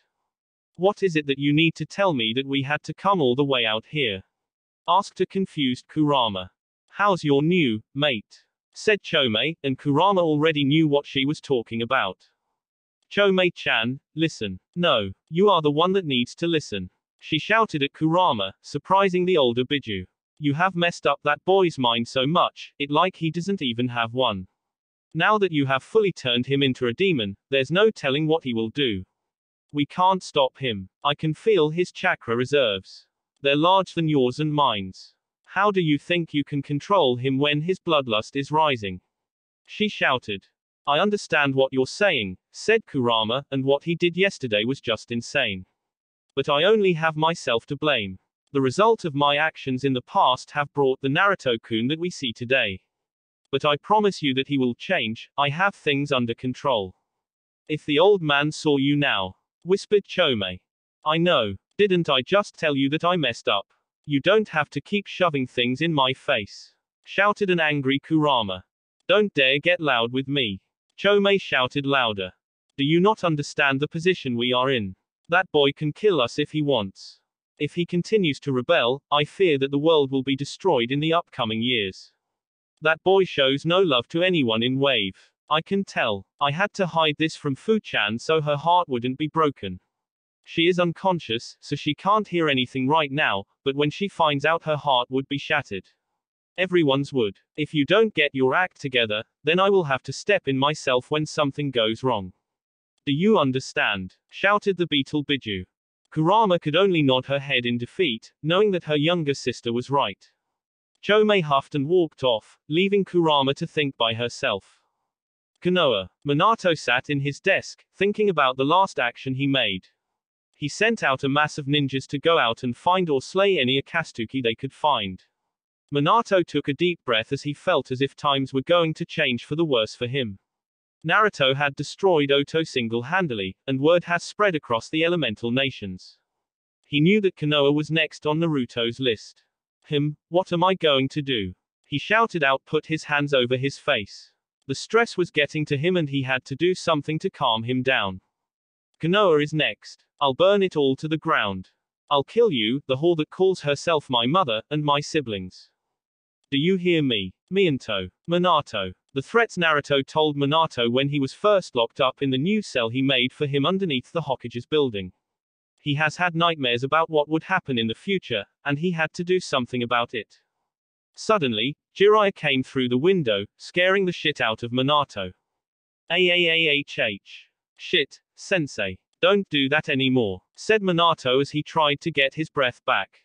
Damn, Gaki, you must really be out of focus. You never get scared when I come through the window. What's eating at ya? Asked Jiraiya, as he closed the window. It's nothing I want to talk about, Minato said. Well, I came to tell you that I'm going to be gone for a while, he said. Minato looked up when he heard this. Why? He asked. I need to get back on my spy network, that and we could use some extra intel on the Akatsuki and Naruto, he said. Be careful, said Minato with a serious look on his face. Don't worry about me, Gaki. Just make sure everything is good here, said Jiraiya as he gave his student a thumbs up. Wish me luck. I'll see you soon, he said and disappeared in a puff of smoke. Take care, whispered Minato. Next day, Asuma was on the ground, blood coming out of his mouth. He had just been cursed by Hiden, an Akatsuki member, and stabbed in the heart. He fell headfirst and Shikamaru looked on at the scene with wide eyes. Asuma, he shouted out. Ah, that felt good, said Hiden. Asuma, shouted Shikamaru again. I'm done over here, Kazuka, said Hiden to his partner. Just give me a minute, said Kazuka as he used his arms to grab the other Chunins. You, Shikamaru shouted and ran towards Hiden. Kazuka anticipated this and slung the two Chunins at Shikamaru, making them crash into each other. Suddenly, crows started to invade the area, surprising the two Akatsuki members. A Jonin appeared in the crows with a sword in front of Kazuka. Kazuka moved his head in time to avoid decapitation. Kazuka jumped back next to Hiden, getting away from the incoming Konoha reinforcements. Shikamaru, said Ino as she and Choji jumped next to him. The two Akatsuki were about to go back on the offensive, but then hesitated. Leader Sama, we were just about to finish up here, said Hiden. Hiden took a deep breath, and then replied to no one. All right, we're on our way, he said with a sigh.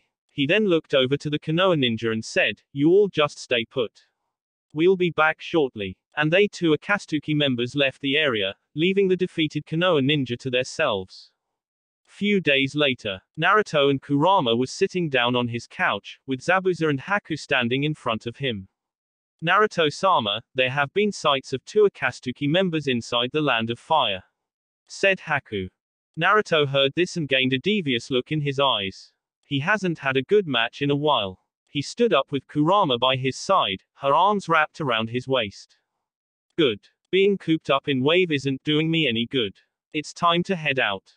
I want you, Zabuza, as well as Dosu, Pakura, and Jugo to come with me. Kurama, you are also coming, he said as he looked down at her. Sure, I do want to get out of wave for a while, she replied with a smirk. Naruto smirked and sent the two ninjas on their way, letting Zabuza get the others for the mission Naruto has assigned them. Few days later, Ino, Choji, and surprisingly Kakashi, stood in front of Kazuka, ready to destroy them with his combination jutsu. Kakashi was ready to use his Mangekyo Sharingan to send the attack to a different dimension, but wasn't ready for the reinforcements that appeared to save them. Doton, Mobile Core, shouted a voice and the land around the three ninja rose from the ground and above the blast zone. Kaiten, Massive Fireball Technique, shouted another voice. A very large fireball appeared and conquered over Kazuka's, surprising him. When the smoke cleared, Sasuke, Sakura, Yamato, and Sai appeared, ready for battle. Good, more hearts to take, said Kazuka. We'll take things here, Kakashi-sensei, said Sasuke as he drew his lightning swords. Oh really? Well then, let's start, shall we? Said Kazuka as he shot his threads to Sasuke. Sasuke ran up to Kazuka and sliced through all the threads. Sasuke appeared in front of Kazuka and slashed off Kazuka's right arm off. Kazuka sent a blast of black threads towards Sasuke from his chest, but Sasuke substituted with a log just in time. Kazuka turned his body to see Sasuke on top a tree branch, looking down at him. With a growl, Kazuka released his next move. Futon, great breakthrough, he shouted and sent a blast of wind to Sasuke. Sasuke looked at the incoming blast of wind with boredom as he sent lightning chakra to his hand. Chidori Iso, he said as he made a long spear made from his Chidori's lightning. He cut through the wind blast, making an opening for him to attack Kazuka in. Raiten, lightning ball, shouted Sasuke and sent a large ball of lightning to Kazuka. Kazuka had to jump over it, but wasn't ready when Sasuke appeared in front of him and stabbed him in 2 places. Gah! Shouted Kazuka in pain. You aren't quick enough for me, said Sasuke, his Sharingan blazing. Sasuke pushed off of Kazuka with his feet, making him plummet to the ground with a large crash. Sasuke elegantly landed on the ground and went through some hand signs. Ration, Thunder Gate, he said. Large lightning bolts shot down to the ground, destroying the ground that Kazuka was stuck to because of the swords went through his stomach and pierced the ground below him. A huge explosion accrued, showing the power Sasuke put in the move. TCH, nothing, he said as he looked on at the smoke clearing. A wide and very deep crater was made from the attack, Kazuka disfigured form at the bottom. Good job, said Kakashi, surprised that Sasuke handled the situation so quick. He was already weakened when we came, so turning the tide of the battle was easy to do. Sasuke wisely stated. Earlier, Shikamaru was looking up at Hiden. Shikamaru was on the ground, watching as Hiden got out his spike and brought it over Shikamaru. Gahahaha. Time to die, shouted Hiden with a manic grin on his face. Shikamaru could only look on with a blank face, ready for his plan to go into action. Die, Hiden shouted, and started to bring the spike down onto Shikamaru, but couldn't because he was cut in half at his waist, Zabuza appearing behind Hiden. You were too distracted to even notice me jump behind you. Does the Akatsuki let anyone join their little charity case? Chuckled Zabuza as he watched Hiden's body fall to the ground. Fuck you. I'll kill you with my. Hiden's head was stomped on by Kurama as she put a lot of force behind it, making Hiden's head exploded under the pressure. Gah, Jashinist, muttered Kurama, always hated them. Shikamaru's eyes really did show fear this time as Kurama, Zabuza, and now Dosu, Jugo, Pakura, and lastly, Naruto came from the trees. Naruto, stuttered Shikamaru. He couldn't do a thing when Naruto approached him and grabbed his chin, pulling him from the ground. Shikamaru was paralyzed with fear as he looked on into Naruto's eyes as they shined a dangerous crimson. Where are the others? Asked Naruto, and Shikamaru pointed a shaky hand towards north. Let's go, said Naruto as they all left the area, leaving Shikamaru by himself to piss his pants. Present. Kakashi got done killing Kazuka, and everyone was happy at how things ended today.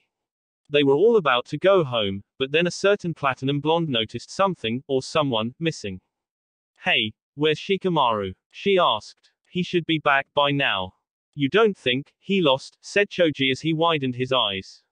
What he said was a possibility, after all, they were going against Akatsuki members. Everyone's eyes widened at the thought of Shikamaru dead. He couldn't be dead. He was the smartest guy they knew. He had to survive.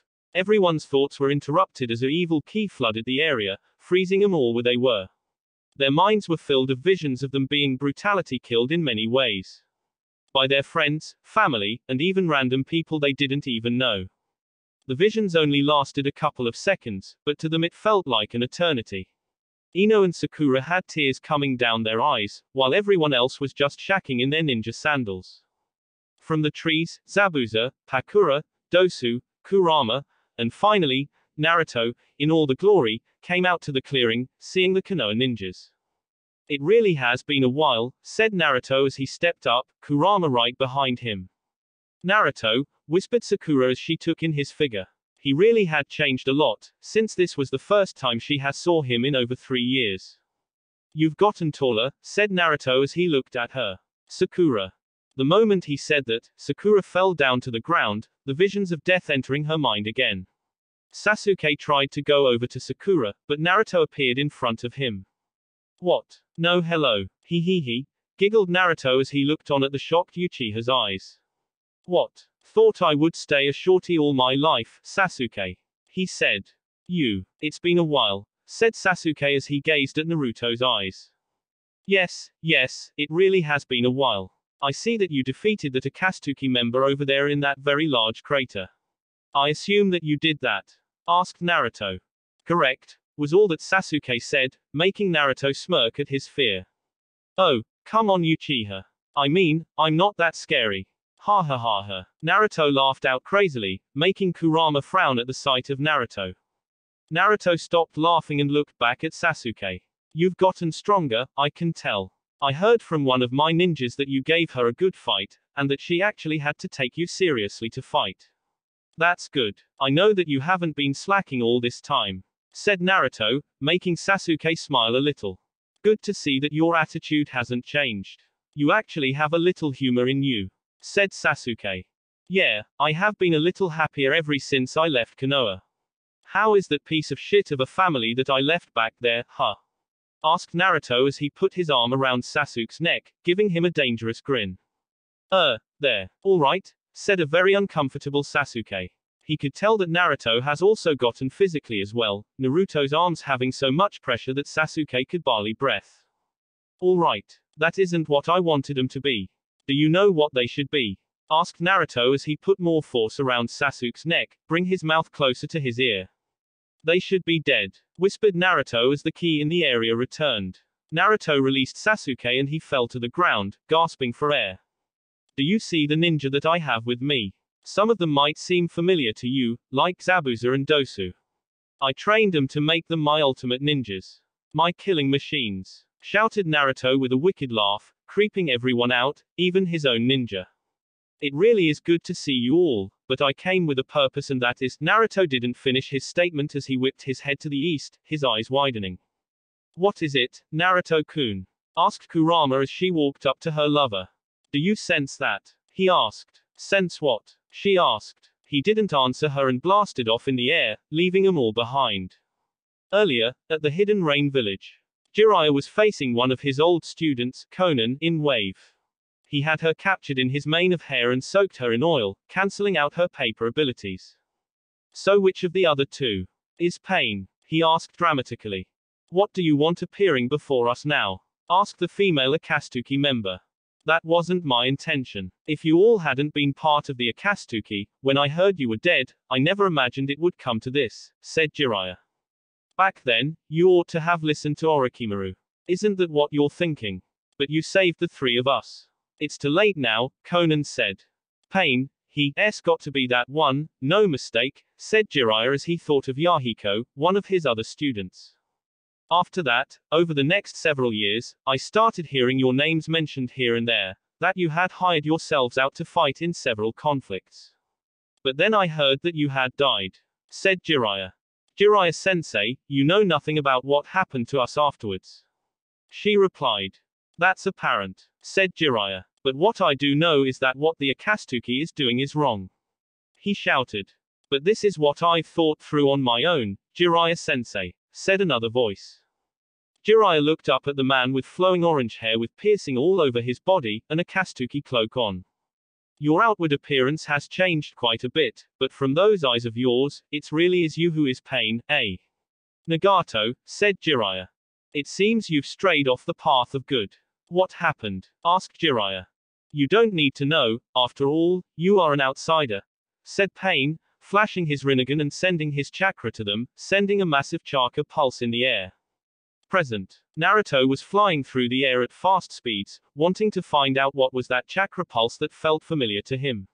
He never felt something like this, but it felt so familiar. It didn't even make sense to him, but he knew that he had to go find the source of the chakra. Sochi. Don't, he heard a distant voice, causing him to stop in the middle of his flight. He looked around and saw that it was still daytime. That's weird, that only happens during night time, he said to himself. He didn't care, though. He was going to quench his curiosity and find out what was calling out to him. I don't know who you are, but I will go wherever I want and kill it if it gets on my nerves, said Naruto as he took flight again, going faster than he was before. Red chakra began to surround Naruto as he flew through the skies, making him look like a red missile. I'll kill anything that upsets me, shouted Naruto as he blasted off in a sonic boom. Time skip. Jiraiya jumped out of the sewer pipe he was in to show that two toads attached to his shoulders. So, started Pa, where is this, Pupless 06 paths? I don't see him anywhere. Eyes must be degrading with age, said Ma with a huff.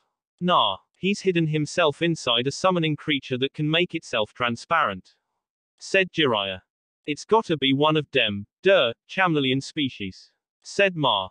I have erected a probe barrier, said Jiraiya, that just maintains stalemate. Let's drag M out using creature detection jutsu, shouted Ma as she made a hand sign.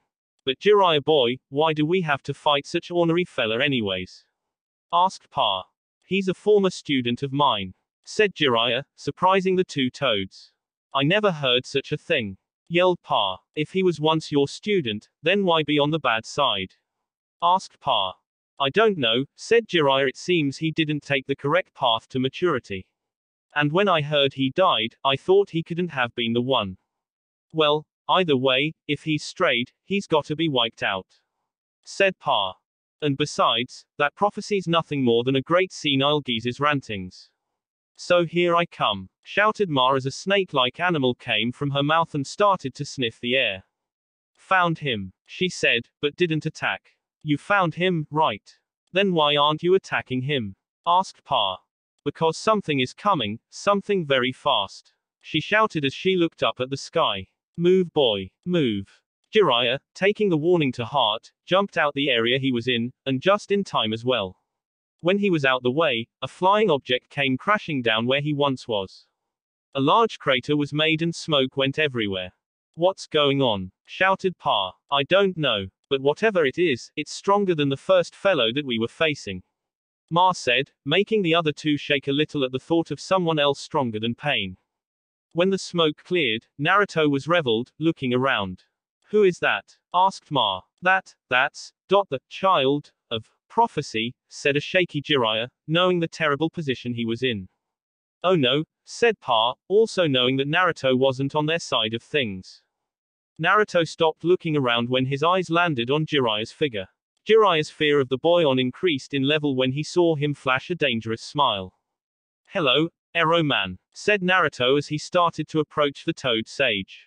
Shit, said Jiraiya as he went through some hand signs. Kaiten, Dragon Fire Technique. He sent a large stream of fire towards Naruto. Naruto's smile only increased as he saw in his eyes, very weak fire coming towards him. Naruto just raised his hand in front of him, ready to block the attack. Futon, downhill current, he said, and a blast of wind pushed downwards on the flame, making it go out. The only thing I said was, hello, and the way you reply is a flame to my face. So disrespectful. You know that it is futile, said Naruto. Jiraiya took a step back, but was surprised when he bumped into something. He turned his head and his eyes widened in fear as Naruto was behind him. You know that I am many times stronger than you, said Naruto with a wicked smile. Jiraiya jumped back from Naruto and started to shake. Damn it, why did he have to come here? Said Jiraiya. I'm sorry you two, but it doesn't seem like we are getting out of this one, said Jiraiya. He's that strong? Asked Pa fearfully, and getting a nod from Jiraiya. Then why don't we just run away? Asked Ma, not wanting to die here. Because I wouldn't let you get away, said Naruto, surprising them that he could hear their conversation. He just pointed at his ears. My ears are better than yours. I can hear things better than an Inuzaka. You're basically speaking out loud to me when you whisper, said a cocky Naruto. Even though you are here, you aren't the one I am looking for, said Naruto. Where is the other person that is here? He asked Jiraiya. How do you know about Pain? Asked Jiraiya. I don't know who that is. I just felt something in this area and something told me to come here, said Naruto. He then closed his eyes, listening to the wind as he tried to find Pain. His eyes opened back up and a devious grin came upon his face. There you are, said Naruto as he used his wind to cut at the wall in front of him. What he heard in return was a loud shriek, and the chameleon came from its camouflage with a large cut on its side. It dispelled, revealing a man, his eyes flashing at Naruto. You, said Naruto, as he pointed at Pain. You are what brought me here. Naruto and Pain had a stare down and Jiraiya could only watch as he felt that this battle would only end badly for him. Pain stared down at Naruto, knowing who he was. You are Naruto Uzumaki N. It's Naruto no Yoko now, corrected Naruto. Naruto no Yoko, Jinchuriki of the Kyuubi. I shall capture you here, today, he said. Oh, said Naruto as he put a hand in front of his mouth, and why would you do that? Even though you aren't the Kyuubi, your chakra signature of the Kyuubi is so similar, that you are almost like the Biju. Capturing you would be the smartest thing to do since you are right here. Finished Pain. Pain then went through some hand signs and summoned 2 humans. Fancy trick, but you're not capturing me, said Naruto as he put his claws on. Blood will be shed today, he said as he put his claw in front of his face. Surely, it will be yours that shed and not mine, said Pain as he readied himself for battle. I'm not so sure about that, said Naruto. Sage art. Bath of boiling oil, shouted Jiraiya, Pa, and Ma as they sent a flood of boiling oil towards their opponents. Naruto just floated over the attack, while Pain absorbed the attack. What's going on? Where's the oil? Asked Ma. I don't know, but it seems a different approach is needed to gather more information about their abilities, said Jiraiya as he took off his sandals and gained toad-like features. He jumped at the bigger Pain with a large Rasengan in his hands. Massive Rasengan, he shouted. He was surprised when the Pain started to absorb the Rasengan, taking no damage at all. He's absorbing my attacks, thought Jiraiya. Pa threw down a smoke bomb, trying to get the Pain whose eyes were messed up, when he caught the punch that was coming from behind him. What? Thought Jiraiya. Suddenly, the smoke cleared and Naruto came flying through, slicing at both Pain and Jiraiya's stomachs. Gah! Shouted Jiraiya as he jumped back. His cut was deep, but it was enough to bring him pain. He saw an opening to where the first Pain's head was turned. Jiraiya jumped behind him and launched another attack. Kebari Senbon. He shouted and sent Senbon from his hair towards Pain. Pain summoned a defensive bear, blocking the attack. Naruto landed in front of the first Pain and sent a punch at his face. Pain caught the attack and sent a kick at Naruto. Naruto raised his leg up and blocked that attack with his knee and used his tails to slam Pain against his summon. Pain coughed out blood as the force of the attack was too much. Well, look what we have here, said Naruto with a smirk as he saw the blood drip from Pain's mouth. Jiraiya came from behind Naruto with a Rasengan at hand. He shoved it at Naruto, but Naruto turned around just in time to counter with his own Rasengan. Rasengan. The two shouted, but Naruto's red Rasengan easily took over and blasted Jiraiya back. Too weak, said Naruto as he focused back on Pain. Pain's other bodies came around Naruto and they all attack at one. Naruto grabbed the skinner Pains with his tails and slung them at the bigger on. They all fell back on the ground, coughing somewhat. How did Pain see my attacks? He wasn't looking at all and he still evaded them, said Jiraiya. I have a hunch. Did you see the other Pain looking was staring at us while we were attacking? Said Pa. I did notice that, but there are no signs they've been signaling each other, whether verbally or with eye contact, said Jiraiya. That's it. It's them, their eyes. All three have the same eyes. Suppose the three of kin share what they see with each other, said Pa. Their eyes share images with one another. I see, said Jiraiya. That's what I suspect, replied Pa. You're all weak. I don't know why I came here in the first place, shouted Naruto as he kicked at one of the other Pains. He looked at him and then at Jiraiya, deciding what to do. You know, you were also a part of my suffering, said Naruto as he looked at Jiraiya. You told Minato and Kushina to not worry about me since Menma and Mito were the children of prophecy. Well, I bet you could take that back now, huh? Said Naruto as he looked at the man. That's the thing, Naruto, said Jiraiya. You are the child of prophecy. You have the power to restore the world, not to destroy it. Wouldn't you want to see the world in a better state than it's in now? Asked Jiraiya. I'm the child of prophecy, said Naruto. That is very surprising. But guess what? Said Naruto with a grin. I don't care about this world. To be honest, it actually sickens me, said Naruto as he looked at the sky. Humans contaminate the lands that they live and spread warfare between each other. I can help the world, it's just that I chose not to. Humans will just die, killing themselves off, said Naruto. So you don't care that some people in Wave will get hurt if what the Akatsuki continues is successful? Asked Jiraiya. The people of Wave won't be affected, because I'm watching over it. That is my land and I won't let anything happen to it, said Naruto. Now let's forget about this and back to the battle, said Naruto with a sick grin. Damn it, I can't fight like this. Even in Sage mode I will die. I have to come up with a strategy to get out of here alive. I need to leave now. Let's go, Jiraiya boy, said Pa. Yes sir, he said, and they all disappeared in a puff of smoke. Pain and Naruto were left alone. Naruto looked at Pain with a grin. No disturbances now, huh? Said Naruto as he raised a claw. Pain gave Naruto a blank look, before disappearing in a puff of smoke, going after Jiraiya in the pipes. TCH, pussies, said Naruto as he unsealed his scythe, ready to do some killing. Earlier, when Naruto left Kurama, she was stuck in an awkward silence with the Konoha ninja. She didn't want to kill him, knowing Naruto would be mad with her, but she didn't know what to do with him. What did you do to him? Asked Sasuke with a glare. What do you mean? She asked. I can tell that he has changed. He would never do such a thing to Sakura. What else have you done to him? Shouted Sasuke, making everyone go wide-eyed at his anger. Kurama's tails lowered to the ground in sadness, and wrapped herself in her arms. I made him into a full demon. Since then, he has changed. He destroyed the hidden sound and didn't even tell me about it beforehand. He has started to rebel against me. He doesn't show it, but I know that inside that he won't listen to everything I say. She said. Look what you've done. You can't control the weapon you made, no, huh? Now, we are all in danger. Everyone is. All because of you, shouted Sasuke as he pointed at Kurama. Hey, don't talk to Kurama-sama like that, said Pakura as she stepped up beside her. And Naruto-sama would never attack us. He loves us all and gave us a home, she said in defense of Naruto. Is that what you're filling their heads with? Asked Sasuke as he looked at Kurama. You think that he actually likes anybody that he took in? He hardly liked me and Sakura-chan. You think he's going to trust anyone other than you? He said to Kurama. Naruto doesn't trust any of you, shouted Sasuke as he looked at Wave Ninja. If you heard from the Kyuubi that he trusts any of you, then you are mistaken, said Sasuke. Watch what you say, Uchiha, said Jugo as he stepped up.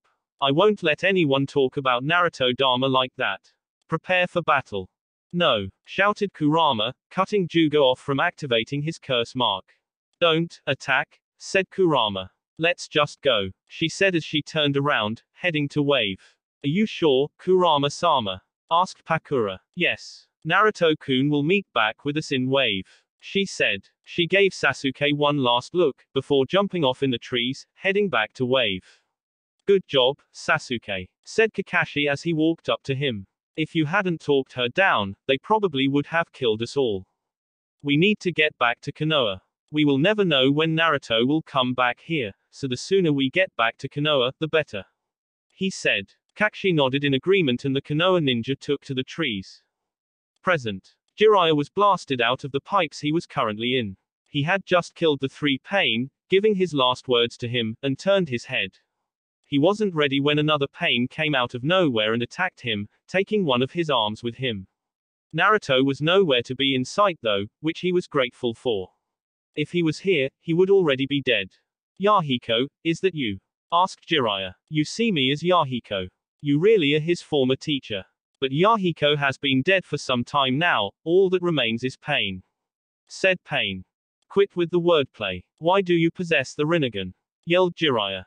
What are you talking about, Jiraiya boy? Asked Pa.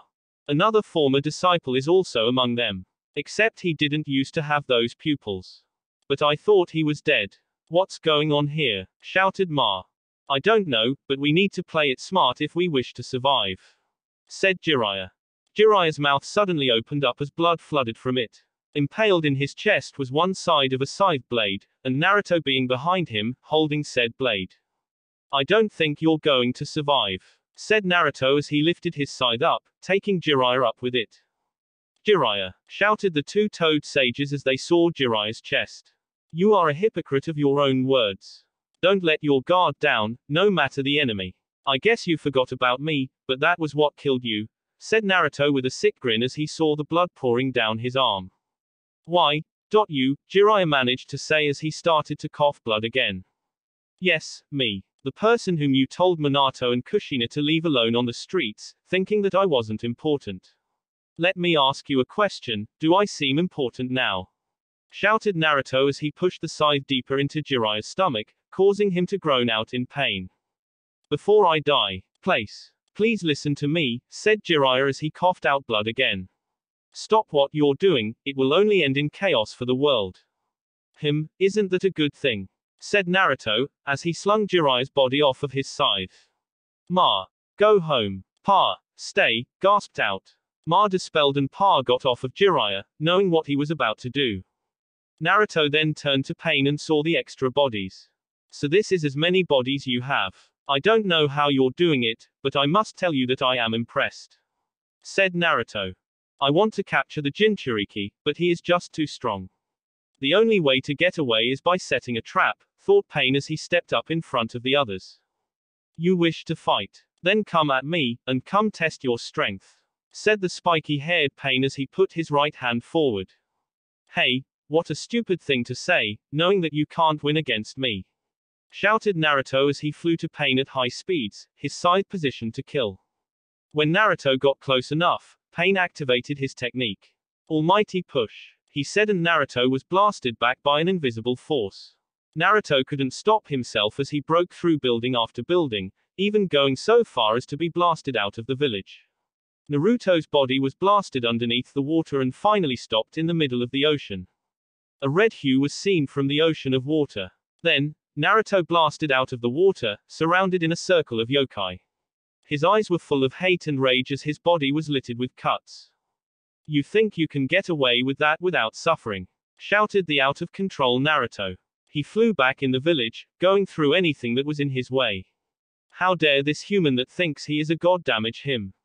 This was the first time ever anyone other than Kurama and Shukaku laid a hand on him. He was going to get revenge. When Naruto finally made it back to the battle zone, he saw that Pain was long gone, the toads too. The only thing that remained was Jiraiya's dead body.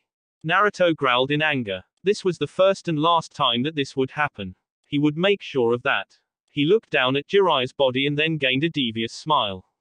Oh, I have some plans for you, he said as he sealed up his side and Jiraiya's body. Time skip a week later. After the battle, Naruto returned to Wave to see everyone waiting for him. He told them all what happened and they were all surprised that he easily killed the Toad Sannin. The feat just proved to them that Naruto was someone not to be fucked with. Over the week, Naruto's thoughts about Konoha have gotten darker and darker. He would tell Kurama that he couldn't wait to go to Konoha and bath in all of their blood. She could only frown as she saw the road that Naruto was taking. But she couldn't blame him, only herself, because she was the one that forced him down this path. She had to do something to stop him. Currently, it was night time and Kurama was watching Naruto sleep. He had a smile on his face, proving that he was having a good dream. She was curious and placed her forehead on his, wanting to see what he was dreaming. What she saw scared the life out of her. Konoha was in flames. People were running around as demons came from a large gate and killed everyone they saw. And Naruto. He was sitting on top of the Hokage rock, watching it all with a grin. Kurama stood behind him, making sure that he didn't see her. She couldn't do this anymore. She had to do something. Kurama exited out of his dream and woke Naruto up. When he woke up, he saw tears trailing down Kurama's beautiful face. He instantly wanted to know what was wrong. What's wrong, Kurama-chan? He asked as he hugged her. She cried for a while in his chest, before pushing him off, confusing him further. Naruto-kun, I want you to listen to me for a second, with no interruptions. Okay, she asked. When she saw him nod, she took a deep breath before muttering words that stabbed Naruto in the heart. I don't want you to destroy Konoha. Naruto's world stopped spinning as he looked at Kurama with wide eyes. She couldn't have said that. This wasn't happening. Seeing his very shocked face, she continued. I see what I've done to you. All you think about is revenge and I don't want that from you anymore. I don't want you to end up like me. I want you to be looked up to and smile and, I don't know, she shouted as she slammed her fist on his chest. Seeing you like this kills me. I didn't want you to end up like this. I know I took things too far, but please listen to me when I say that destroying Konoha isn't the right thing to do. She shouted to him. There was a silence between the two, but it was cut off when a giant ki erupted from Naruto as he grabbed Kurama's throat. You don't want me to destroy Konoha, he said in a deep voice. Naruto-kun, she managed to get out. Naruto's eyes shot open and they were blazing with fury. You don't want me to destroy Konoha. The main reason why I am living. The only goal I have in life, and you're going to take it away from me. He shouted as flames stared appear around the room. Kurama freed herself from Naruto and jumped on the other side of the room. Naruto-kun, please listen to me. Everything I've been through, the villagers attacking me, the starvation I had to go through, the hate I had to go through, everything I have been though only increased my hate and obsession with destroying that place. You want me to just leave them alone? After everything they did, after everything you did to me. He shouted. Kurama's eyes widened when she heard this. You forced me to learn under you. I trusted you. You told me when I first met you that you wouldn't ever lie to me.